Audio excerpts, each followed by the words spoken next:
What's up, YouTube? Subscribers, families, and friends. Back once again. Keep y'all updated on the times we in and give perspective and insight about the times we in as well. So I know some of y'all probably seeing what's going on and like, hey, he ain't posted nothing in a while. You know, he got anything to say about this, or he want to try to elaborate to help fill us in, something like that. Well, as y'all already know, end times, so that's self-explanatory within itself. By being end times, the most bizarre things are happening with people, and it's just it's kind of hard to process when witnessing what's going on in the times we in because it's like, wow, what was a person thinking? What would make them do a thing like that? But it just point out the reality of the times we in and the people we dealing with. So it's just it's difficult.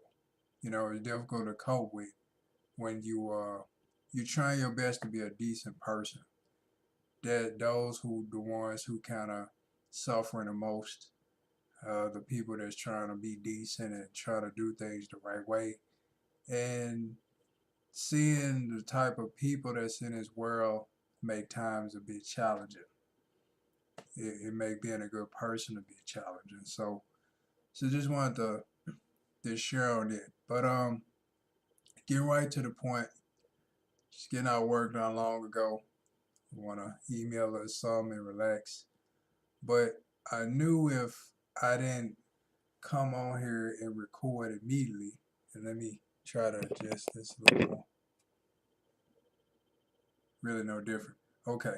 But I knew if I didn't come on here and record immediately, I would get into 100 different things and not do it. So I'm like, all right, let me, while it's fresh on my mind what I want to share about, let me go come on here and elaborate to get it out the way. So, three topics in particular. One, gun control, which I got an ancient video on here about gun control, and I might want to rewatch it to kind of see if what I want to share in this matches up with the one in the past. Number two, Kenneka Jenkins, of course, and Vegas. So let's start with gun control.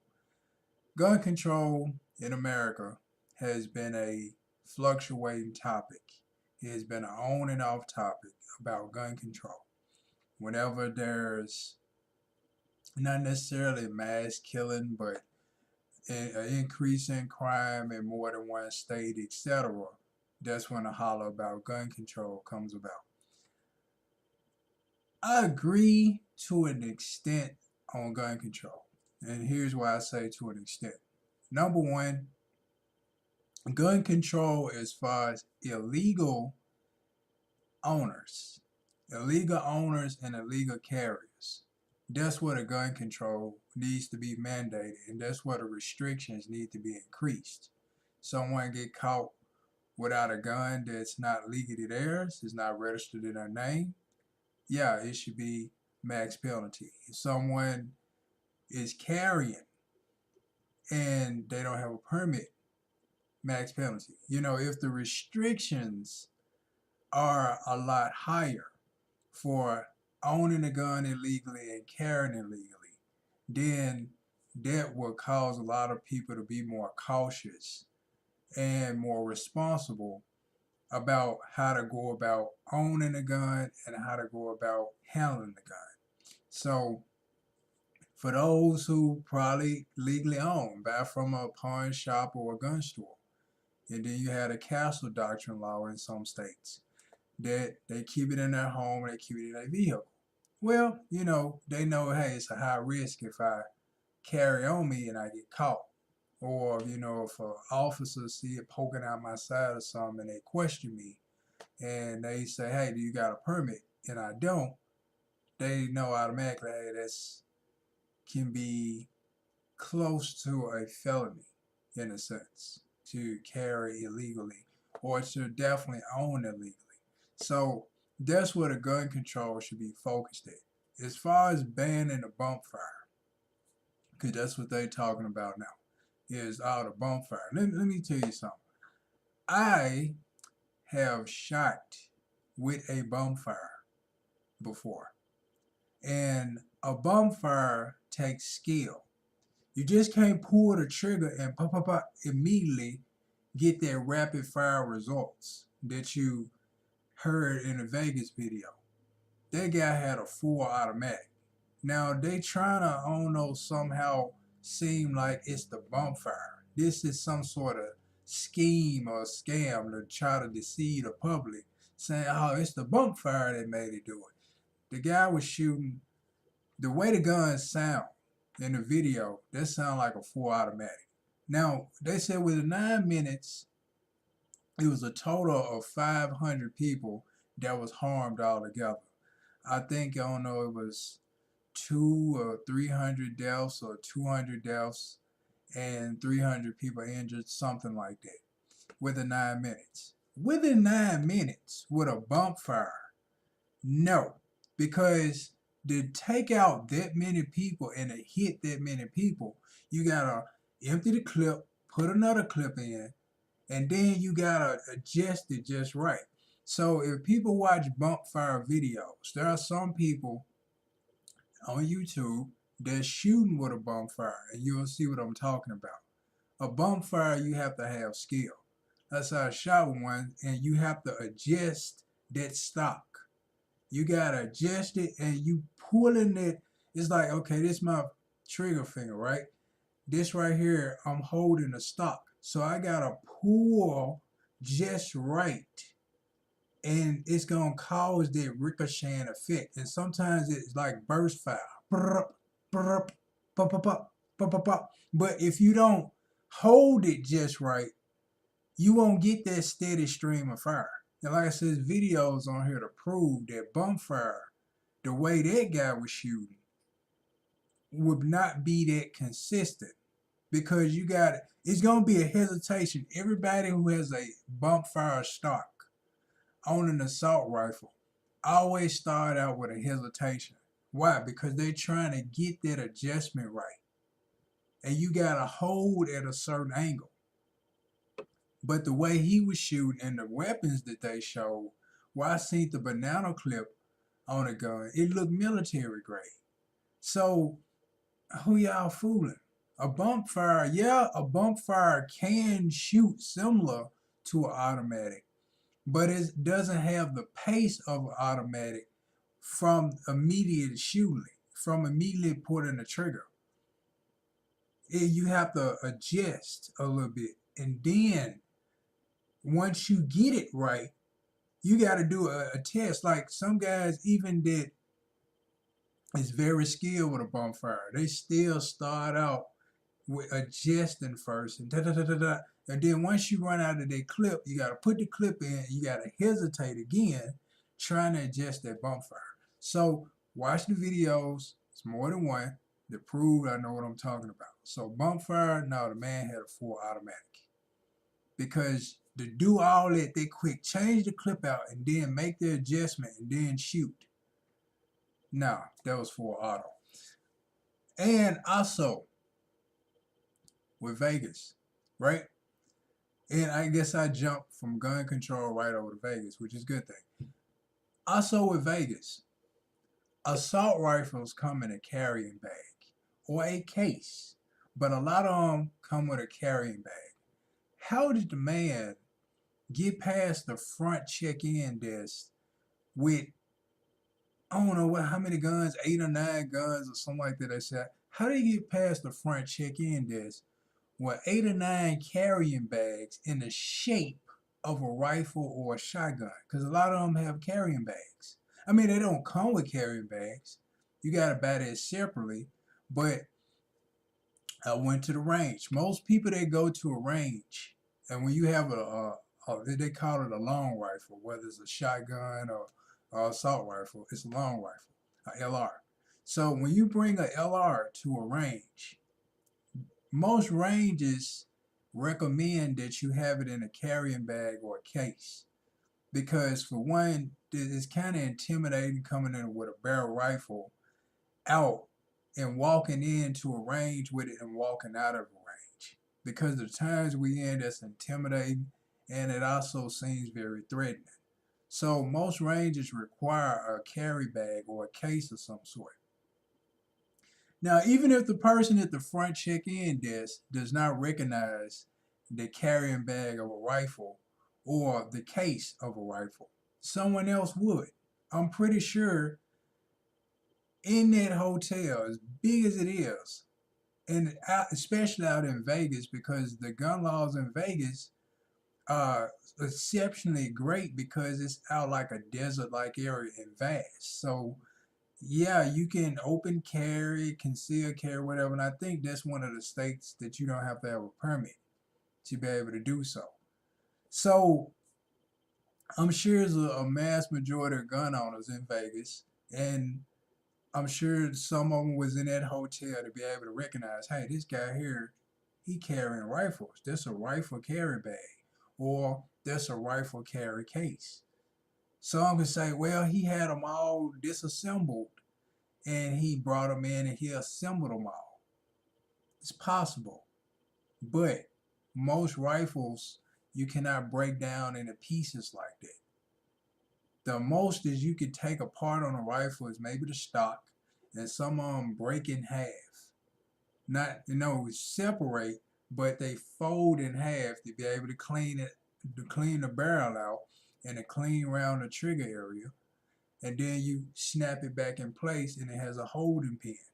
So even if that was the case, they still have a specific design within those bags or those cases to point out that it is a weapon of some sort. And I'm sure in Vegas, some people have experience, especially within males, to be able to detect and see, hey, this guy here, he got rifle carrying bags, and drop the dime or the little birdie in the ear to security or whatnot. Hey, y'all may want to check into this because this guy has more than one rifle carrying bag. Instead of just, I got all them bags that's real long. I'm kind of clueless on that. Really, nobody could recognize that, hey, this guy got rifle carrying bags. So that's something to look into. So on that note, like I said, the gun control. Back to that. The other point I want to make is the times we in, firearms are needed more than ever. The bump fire, like I said, that's really not a major threat because they're expensive, and a lot of people who own ARs or AKs is not finna go out and buy a bump fire. It's not like it's heavily sold, because the bump fire is not heavily sold because of the cost of it. You have to get a sale or a deal, but some of them kits like $350 and up, all because you want to make your gun seem, well, it's not literally turn it into full auto, but make it shoot similar to full auto. But it's still semi-auto because also there's a latch on the bottom of that bump fire you can twist and make it go back to semi-auto. So technically, it's still a semi-auto rifle because it's a notch that keeps it from ricocheting on its, to keep the stock from ricocheting on that trigger. So it's still a semi-auto. So it technically doesn't count as full auto, even with a bump fire stock. Because the only thing it's doing is making a ricochet. The power from the gun, when you shoot the gun at boom, boom, boom, it's on the tip of my tongue. You know what I'm trying to say. The kickback, or it's another word for a wow. I hate when it happens. What is it called? Recoil. Yeah. When the recoil on a gun, that's how the bump fire works. What it does, it causes a ricochet. With it's bumping. The reason it's called bump fire because the recoil is making the gun go back on your trigger finger. So by going back on your trigger finger, you shoot again, Another shot, the recoil bounces off your trigger finger again, another shot. So that recoil is what's causing it bump, bump, bump, bump, bump, bump, bump, bump, bump. So it's still not full auto. It's the recoil that's making it do that. A person can hold without the bump fire and just do this. Just hold a rifle up on their shoulder and without the bump fire and just do their finger trigger like this. Pop, pop, pop, pop, pop, pop, pop, pop, pop, pop, to make it seem full auto. Especially if they got an easy trigger. All you gotta do is do this. Pop, pop, pop, pop, pop, pop, pop, pop, pop, pop, pop, pop. Like a telegram, I can tap the trigger as fast as I can, holding it. Pop, pop, pop, pop, pop, pop, pop, pop, pop. Same thing. So that's all the bump fire is doing, is creating a ricochet. So to try to say it's full auto, no, it's not.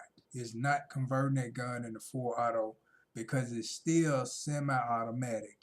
When you lock it in place and you pull that trigger, it's semi-automatic. As fast as you can pull the trigger, but it's not finna go full auto. Even with the bump fire unlocked, you might get a few shots out of it, pop, pop, pop, pop, but you gotta adjust it just right and get that recoil and your finger trigger just right. It's a skill. So people, do more research on this bump fire, because that's a cop out. That's how I look at it. So the NIA, I'm with you on that one, because I'm sure they highly agree. Like, yeah, you know what he's talking about. You can watch the videos yourself. Kenneka Jenkins. But the point I want to make real quick, we need guns more than ever. If we got law-abiding citizens with clean records that's employed, keyword, clean record and employed. Well, what I mean by that is, of course, clean record is obvious, but employed, if a person is unemployed and been unemployed for like 6 months, right? A month or two, okay, you just recently got laid off, or you in between jobs, and you got a work history that you are not only law abiding, but you also work. You're not some deadbeat person that's just sitting up off the welfare or whatever. And not going against anybody that's on it. But if you got capability to work, what you doing? Okay. Of course, innocent record, work history. But somebody's been unemployed 6 months. They are capable of working, and they go apply for a gun, even though their record is clean, should be denied. That's where the restrictions come in, because the way the state should look at it, it's like, okay, you've been unemployed for the past 6 months, but you're applying for a gun. What are you planning to do? Because if you working, and you got a work history where you've been at a company for years, or you've been working most of your life, and you apply for one, hey, okay, it's more reasonable now. Hey, they get one for protection. Times we in, they go back and forth to work. They just want to feel secure. Okay, but when you unemployed with a clean record, but you're going to get a gun, see, that's questionable. A lot of question marks up in there. Okay, you ain't worked in past 6 months, but you trying to apply for a permit, and you just recently bought a gun. What do you plan to do?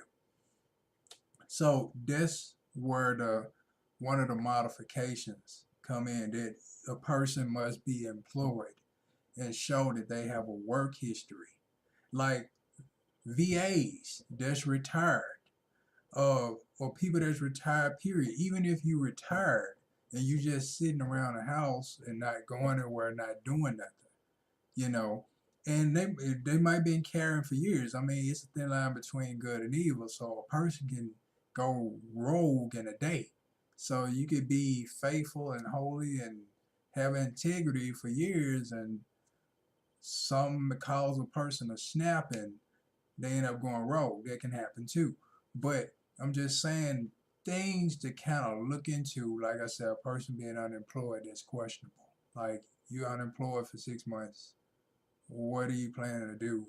So they try to apply for a permit, yeah. Or they try to buy a gun.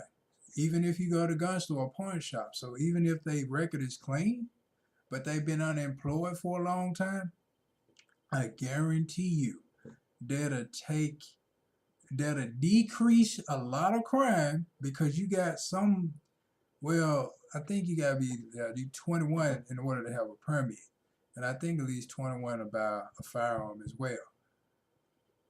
These freshly, out of teen, these 20-year-olds, early 20s, and probably some, I say early 20s, probably buy a gun and give it to a person in their teens, a relative, a friend, or whatever. So even if old enough to buy a gun, if their work history show that they ain't working, I don't know how many months, but even though their record is clean, they can also be denied because hey, you ain't working, but you buying a gun and you trying to request a permit. So if they go about it that way, that will significantly change a lot because your record clean, you're not working. So what do you plan to do? So there's something to zoom in and look into. Kenneka Jeek, and last but not least, I'm real proud of a lot of the people that, especially within the black community, that took the time out of their schedules and investigate. A lot of detectives all over the place. See it on YouTube, see it on Facebook, where a lot of people reviewing the videos to try to see what's what and who is involved. And I have been amazed at the detective work of just ordinary people just looking at their phones or they tablets or whatnot, reviewing the videos and the things that they caught.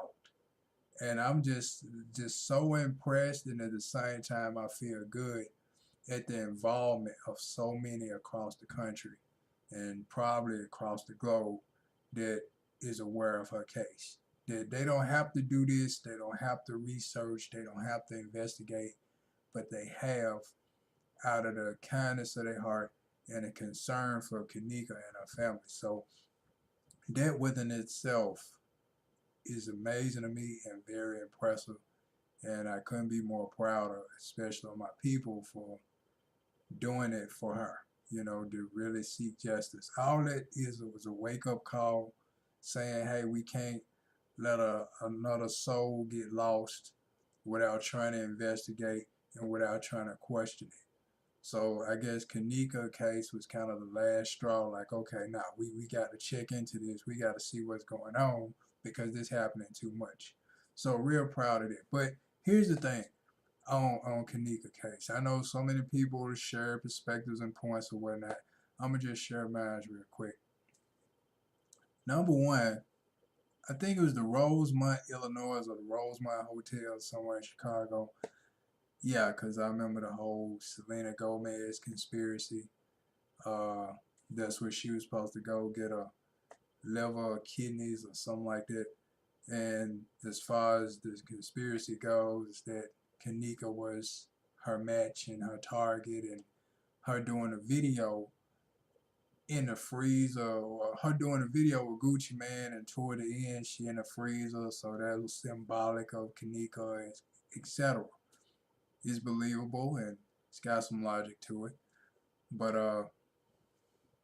is it for certain? That's where the proof comes in, the more solid evidence that that's the case. But very aware of the Illuminati, the industry, the evil within a world, period. So, but at a big hotel like that, a big 4 or 5-star hotel, they have staff. They got security staff just as well as the janitor staff that goes room to room constantly cleaning. So as tenants leave, the janitors in and out, in and out. They on every floor cleaning, just making sure the room is available for the next tenant. So it's going to be a lot of movement. It's going to be a lot of interacting that's going on in a hotel that big, especially if it's 4 or 5-star. In addition to that, not only the staff of security and the staff of the janitors constantly in and out of rooms, but I just found it amazing how her wandering down a hallway and not one tenant or occupant, you know, looks at that or steps outside on how this girl's intoxicated. Maybe I need to call someone or a janitor or whatever other label for it, but let's just keep it simple. Or the janitor that's cleaning the rooms, they come out of the room pushing a little cleaning cart, sees that and say, hey, this girl intoxicated. May need to call someone or call security to kind of investigate to see where she came from, or it's like a lot of people was involved in that staff. But normally, a big 4 or 5 star hotel, they see an intoxicated girl walking down the hallway, a tenant, a janitor, or even somebody on the staff or security that's looking at those cameras will immediately go to the area and investigate or escort Kenneka somewhere to help get her sober so they can find out where she was at, where she was going, or where she was trying to go, where she came from, all of that. So it just it's just weird, or is it, that you got 2 incidents that happened at a hotel. Kenneka Jenkins case at the Rosemont and whatever the name of that hotel is in Vegas. You got evil happening from hotels. Make you want to reconsider about traveling, huh? Or where you travel to. Because, yeah. So, brothers and sisters, I ain't went the distance in a while in a video. I normally try to keep it as short as possible. But if it's a lot of information to get out, I try to make it tight as possible, because I know watching the video 20 or 30 minutes, so I'm like, okay, this kind of lengthy, I can be doing something else or whatever, but if it's something of great interest, then it's worth watching. So, and I normally try my best to not be an entertaining type deal, but more educational and informational. So, informational, if it's the such word, more informative. But I'm gonna leave it at that, and hope y'all blessed by what I shared, and I hope that opens some eyes, because as you can see, it's real out here, and to me, it's prophecy. It's nothing surprising. It's just the surprising part is how far people are going in their sickness, and it's just unimaginable times, man. Unimaginable. I mean, you read about it, but to actually see it, it's like, wow, I never thought it would get that far, but it has. So it's just a big, big wow. And that, stay encouraged, stay positive, stay blessed, and most importantly, stay aware. Stay aware. Peace be unto you all in Christ's life.